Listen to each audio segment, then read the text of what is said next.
Hey there! Today I'm going to do a real quick video covering how I installed my Mishimoto coolant filter on my 6.4 liter power joke on today's episode of I Hate Working on Cars.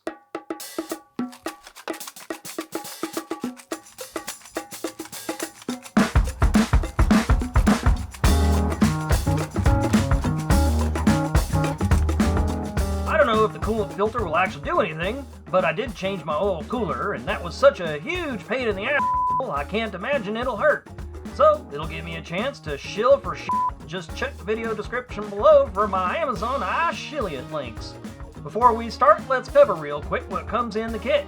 You got your filter adapter, your mount bracket, your two T-fittings, your two valves, your two hoses, some zip ties, some hardware to bolt your adapter to your bracket, and some hose clamps.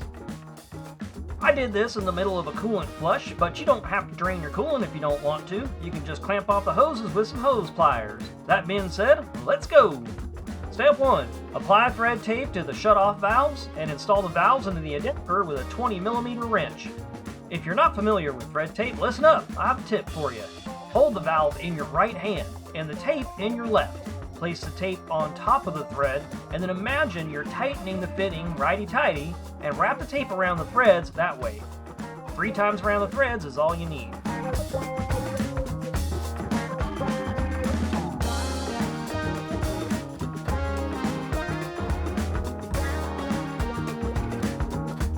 Step 2. Attach the adapter to the mounting bracket using the included washers and 5mm Allen bolts.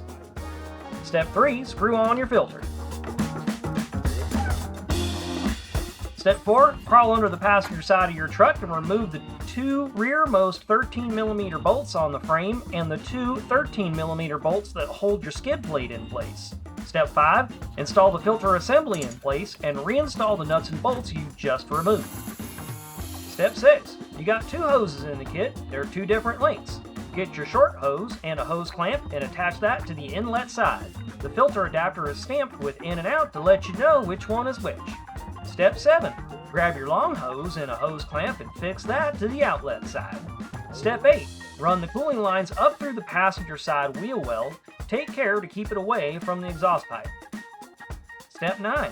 Disconnect the MAF and filter flow sensors, loosen the clamp with either an 8mm socket or a flathead screwdriver, and remove the airbox assembly from the truck. Step 10. Finish feeding the filter lines up through the passenger side wheel well. The shorter line will attach to the lower heater core hose. The longer line will be routed up near the radiator and tap into the overfill return line. Step 11. Cut the lower heater core line. Don't forget to clamp it off first if you're doing this with the coolants in the system. Step 12. Grab your larger T-fitting and 3 hose clamps and connect the 3 junctions together. Connect the shorter filtration hose to this T-fitting. Step 13. Cut the coolant overfill line. Again, if you have coolant in the system, clamp off the hoses first. Step 14. Grab your smaller T-fitting and the last 3 hose clamps and snuggle everything all together. Step 15. Wrap it up.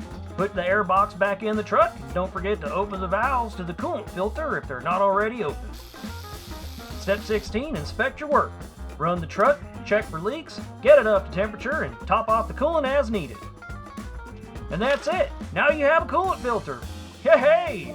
If you're as joyous as I am, give the video a like and hit the subscribe button so Google will know you're about to buy more shit from Amazon. Don't forget to click on the affiliate links before you do, and I'll see you next time.